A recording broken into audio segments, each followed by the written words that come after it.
Salve, meus queridos plantoides! Iniciando o rolezinho aqui na florestinha, nesse período de muito calor. Podia chover, por enquanto tá sem grandes chuvas, sem grandes tempestades, mas a alta da temperatura já tem ajudado bastante coisa aí. E é basicamente isso que a gente vai ver, vai contemplar no episódio de hoje. Começando aqui com a inflorescência do Philodendron gloriosum. Esse indivíduo bonito, grandão. Tive inflorescência dentro de casa, tá? Ontem ele abriu e ontem mesmo à noite ele começou a liberar essa resina laranja, que é uma resina pegajosa que surge aqui, ó, na parte masculina da inflorescência. Essa partezinha aqui. Começa a liberar essa resina e depois, entre a resina, começa a liberar o pólen, que é um pozinho branco mesmo. Por que acontece isso? Porque em hábitat natural ou em áreas onde existem os polinizadores naturais, que são besouros ou formigas, elas se sentem atraídas pelo odor que a inflorescência libera aqui, e quando os caras pousam aqui ou percorrem e colam aqui, essa mistura dessa resina com o pólen vai impregnando no corpinho do inseto, que vai descer até atingir, até alcançar aqui embaixo, na câmara feminina aqui embaixo fica a parte feminina. Diferente então dos anthuriums, inflorescência de Philodendron, na mesma espádice você vai ter masculino e feminino lá embaixo, tá?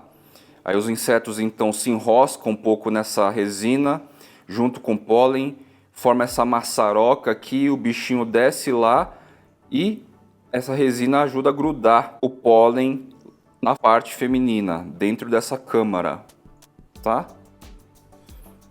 Fiz esse corte, essa inflorescência abriu ontem à tarde, mais ou menos. Durante a noite já comecei a ver o surgimento dos pontos de resina, que é esse laranjinho. Vejam ao lado aí na foto como estava a inflorescência inteira. Eu fiz esse corte basicamente porque vai ser mais fácil de manipular, tá? E ao mesmo tempo, vejam só, por coincidência ou não, a inflorescência do Philodendron subastatum também abriu ontem, um pouco mais tarde. Abriu mais à noite e tal. Fiz o mesmo corte e, ao contrário do Philodendron gloriosum, que a resina laranja brota da espádice, no caso aqui do Philodendron subastatum, aquela resina, as gotículas laranjas, brotam da parte interior da espata. Vou mostrar aqui para vocês. Eu tô com a espata. Reparem aí as gotículas formando na parte interior. Laranjinha também. Dei uma olhada na foto ao lado como que estava a inflorescência inteira antes do corte. E a lógica é exatamente a mesma. E esse aqui é o corte da espata do gloriosum, ó. Não tem nada. Então ambas inflorescências estão amadurecendo quase que ao mesmo tempo, questão de horas de diferença. Essas manchinhas que vocês veem aqui é porque na hora que fiz o corte raspou a espata, a parte interior da espata na espádice, aí manchou um pouquinho, tá? Não é que tá saindo gotículas dele. E aí então, o que eu vou aguardar acontecer em ambos os casos? O surgimento de pólen, tá? Como eu falei, eu não sei se são seções compatíveis, subastatum e gloriosum, contudo, o que eu quero realmente aqui é exatamente fazer essa mistura. Tende a liberar pólen aqui, fica todo peludinho assim, cheio de pontinhos de pólen espalhado, mesclado com a resina. E aí vou pegar esse pólen daqui, misturar na água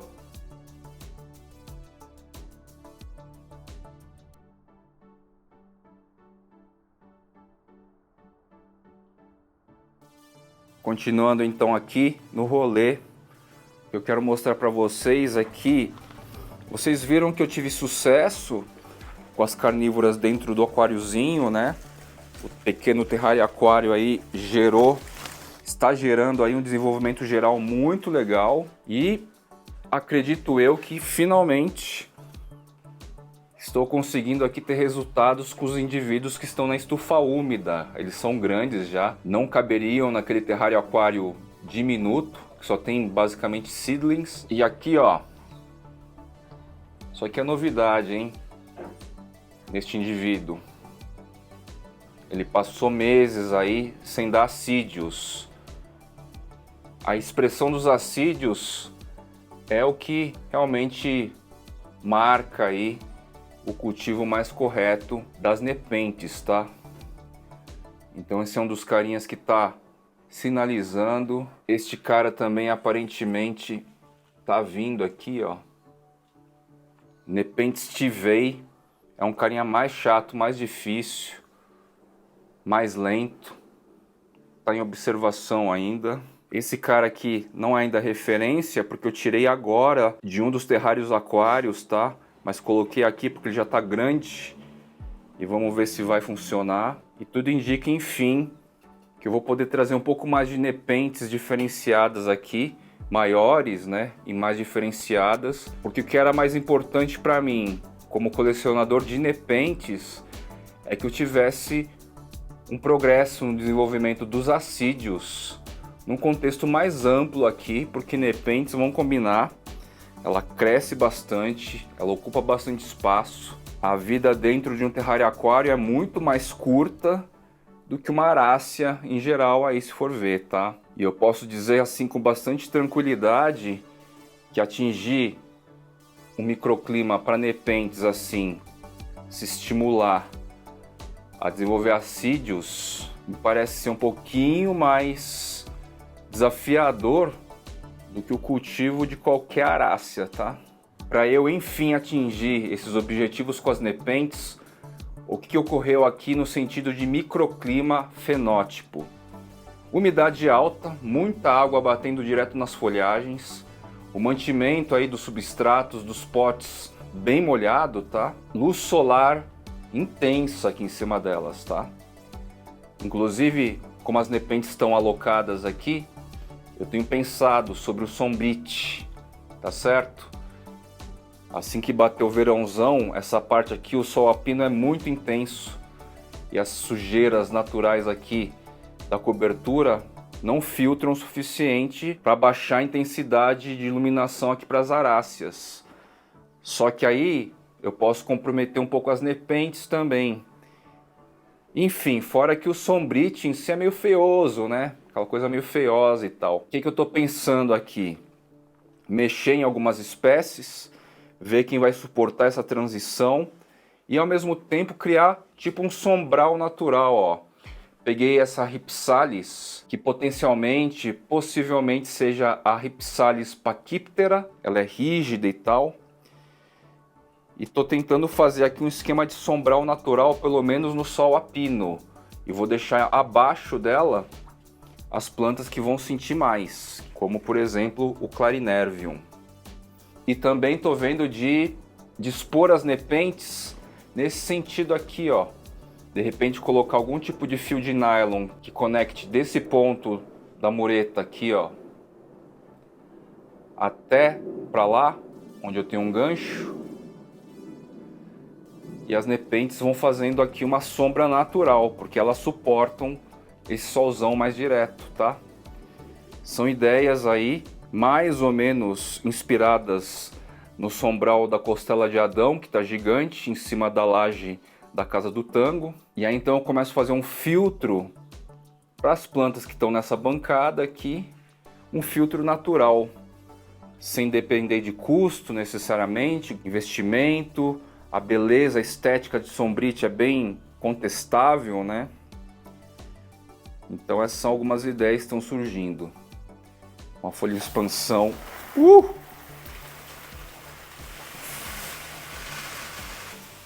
Uma folha de expansão aqui do Anthurium dorayaki Silver. Lindíssima cor, refletindo aqui numa luz das 11 horas. Muitas expressões bonitas de nervura e o formatão bolachudo. Coincidentemente aqui o sistema de irrigação ligou. Eu não sei se vai ser visível, mas essa molhadeira nas folhagens aqui, esse escorrimento de água assim, desse assídio, ó. Não sei se vai dar pra ver aqui.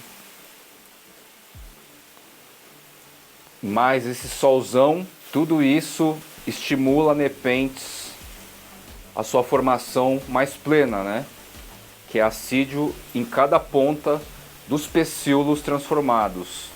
Lembrando que isso aqui, ó, isso aqui não é folha, isso aqui é pecíolo transformado.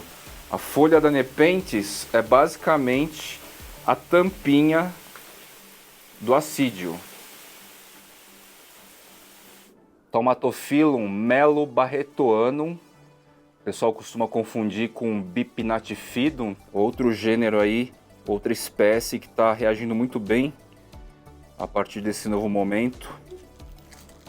Nova primavera. Dei uma olhada só na robustez dessa estrutura caulinar. Típica do Melobarretoanum são esses espinhos aqui, ó.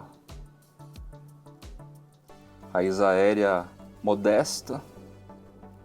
Este Tomatophyllum híbrido também doidão, tá respondendo bem ao calor. Estou realizando aqui um replante de um indivíduo do Philodendron cagados. Vejam comigo aqui, ó, o que era o caule dele, ó, pequenininho assim, estreitinho, e ó, onde está chegando. Bem característico do cagados, é esse caule semi-lenhoso, quase lenhoso, né? Entre nós curtíssimos, ó. Praticamente não tem trenó, muda a partir de semente. Folhinha mais ou menos com este porte aqui assim. Depois de anos-luz, estou trazendo um Philodendron Spiritus Sancti de volta para o indoor. Tá? Ele está todo tortão assim, por causa do local que ele se encontrava. Em breve ele se posiciona de acordo com o seu novo microclima aqui, colado à porta de uma das entradas aqui. Então, luz e etc. Excelente para ele, que está com uma gema aqui, ó, desenvolvimento, crescimento. Com esse calorzão, rapidamente ele vai se reabituar a sentar. Estou começando a reorganizar a parede da cozinha. Vocês deram uma notada aí que está bem mais clean, né? Por enquanto. Fiz uma poda radical aqui no Erubescens. É um cara que cresce muito rápido. Então em breve vai lançar gemas laterais aqui. E a gente vai poder trabalhar, tutorar.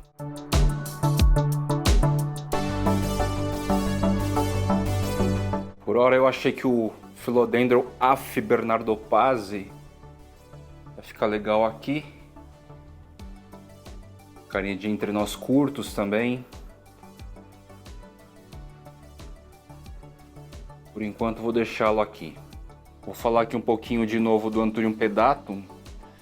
Todos os dias, desde que essa inflorescência abriu, eu tenho observado aqui, ela ainda está na pré-antese feminina, ou seja, não formou as gotículas da fase feminina, né? E assim que começar a formar, todas as manhãs, preferencialmente, eu vou pegar aqui o pólen do doador, do pai, não sei bem quem ainda, tem alguns pólens congelados aí, e vou trazer para esse cara aqui. E vou fazer o mesmo procedimento pelas manhãs, 3, 4 dias seguidos, tá? A pré-antese feminina é exatamente a fase que antecede a precipitação aqui das gotículas, que indicam que a inflorescência está na fase feminina, apta para receber pólen.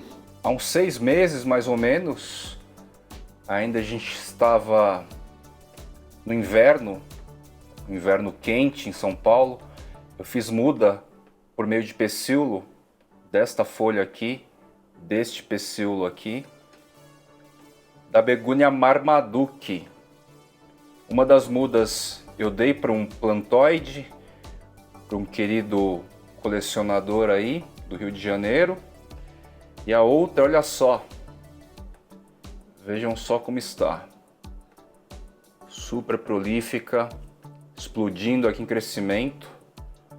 Begônias, ao contrário das nossas aráceas, se passar por um período aí, ou pelo menos boa parte das variedades, no caso aqui uma variedade híbrida, ou espécies, se passar aí por um período com substrato seco, tendem a não reclamar tanto, tá? Aguentam muito mais aí do que os Philodendron e os Anthuriums. Por isso a gente tem que controlar mais a rega das begônias. Elas não gostam de um substrato muito molhado a toda hora, tá? Em geral, não curtem muito mesmo. Falando em begônias, begônia nelumbifolia. Cortei aqui 3 pecíolos que eu estou enraizando na água. Vamos ver o que sucede. É uma begônia bem interessante, ela cresce bastante. Aqui a gente está mais ou menos a 1/4 do porte adulto dessa begônia.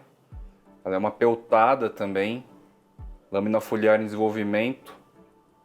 Fica com essas características, veios bem vermelhos e um tom de folha meio limão assim. Plantinha bem interessante. Está respondendo muito bem a este período, embora o ano inteiro ela se desenvolve bem até, pelo menos aqui em São Paulo. Alguns plantoides, alguns colecionadores me perguntam se eu deixo Caladium no sol pleno. A gente está exatamente ao meio-dia, sol a pino, primavera, mas é sol pleno, tá certo? Alguns indivíduos inclusive chegaram ontem e eu já ataquei aqui direto. Vieram do seu Olívio, Caladium colecionador. São indivíduos aí para a gente trabalhar a abertura oficial da temporada de Caladium. Estou esperando então os indivíduos da leva anterior, que faz 2 semanas, e esses demais que chegaram agora, crescerem um pouco mais, ficarem mais vistosos, né? Para a gente fazer um episódio dedicado, tá? Então aqui, em específico, eu estou mostrando só a questão do sol pleno. Na pré-abertura da temporada dos Caladiums, o vídeo está aí no canto da tela e na descrição também. Este indivíduo eu tinha cortado todos os pecíolos, dei uma checada lá e questão de 2 semanas, ó, abriu uma folhinha nova, tá? Então assim, o clima já está ficando bem especial para os Caladiums e aí a gente consegue garantir o quê? As cores variadas que esses carinhas nos trazem, tá? São cores bem variadas mesmo.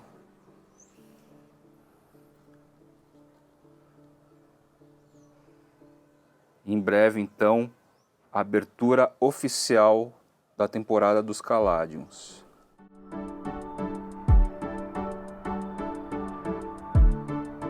Dioscorea elephantips, que tem esse caudex todo desenhado, parece esculpido, né? Curiosamente, ele não entrou em dormência. Tá assim, repleto de folhinhas desde que chegou e só crescendo mais.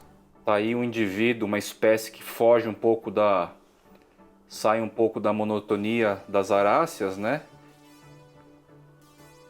É uma plantinha muito legal para coleção.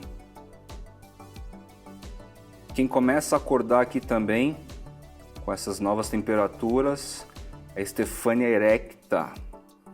Tá aqui na bacia, dividindo espaço com alguns Anthuriums no rack da sala. E a gente começa a ver brotação de novo nessa época do ano.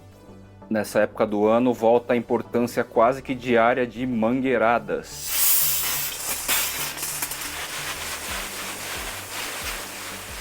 Basicamente, enquanto não chove, a necessidade de aumentar a umidade no ar e dar uma leve regada nos vasos, nos canteiros, nos substratos em geral.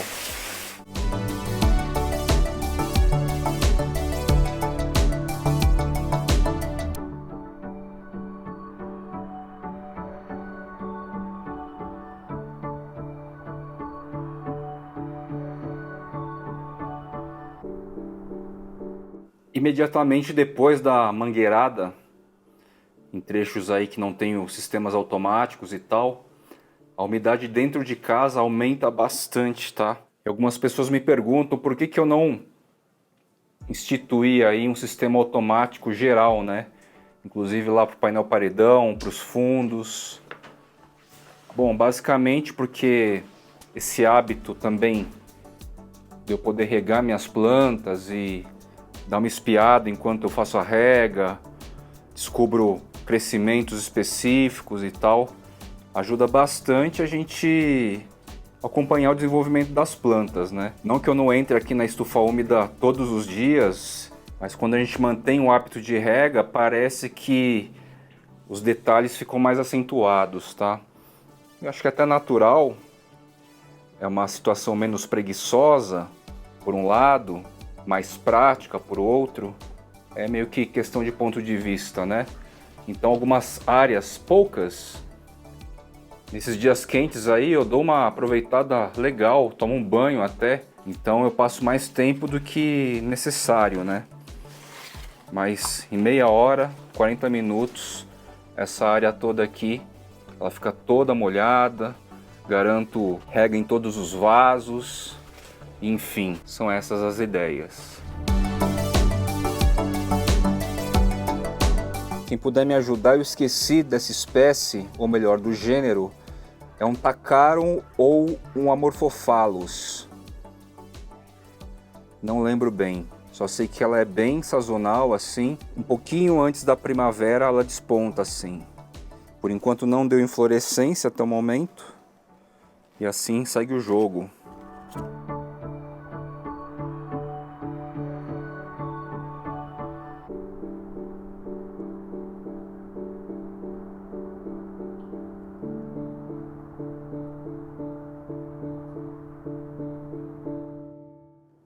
Alguns episódios atrás eu comentei desse vaso aqui, ele tem em torno aí dos seus 80 centímetros, tinha uma arvoreta aqui, e eu estou bastante interessado em colocar um Anthurium aqui, tá?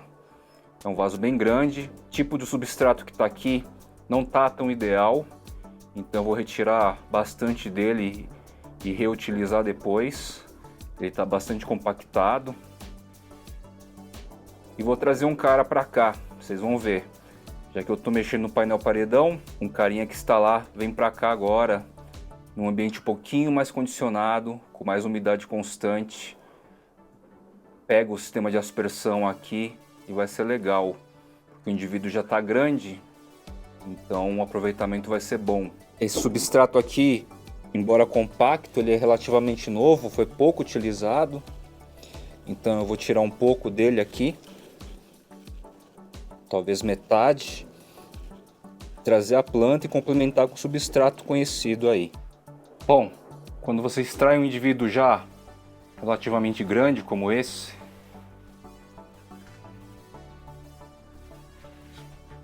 o que é mais importante a gente trazer raízes com alguma capilaridade, né? Pelo menos um ponto ou mais de capilaridade. Essa raiz estava bem longa, ó. Tem alguma capilaridade aqui. A gente não precisa trazer tudo que é raiz, tá? Tem gente que inclusive faz podas e tal.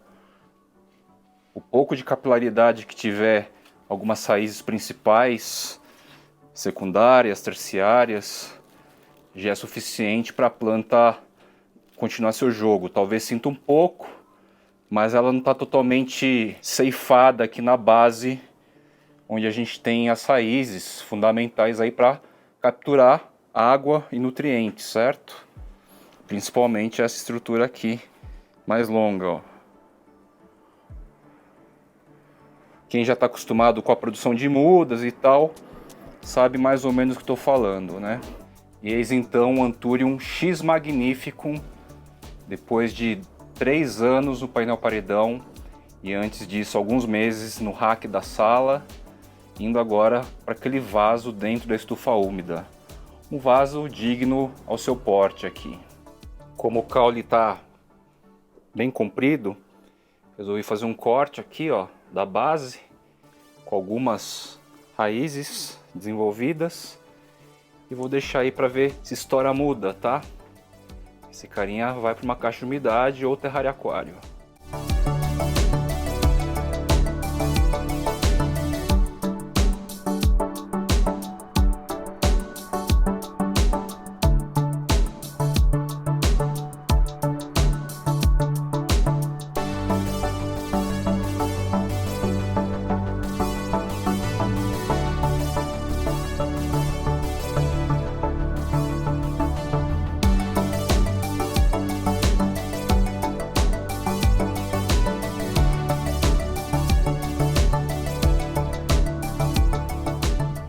E para ir concluindo o episódio de hoje, vamos ver algumas folhas novas que se revelam a partir desse clima muito legal.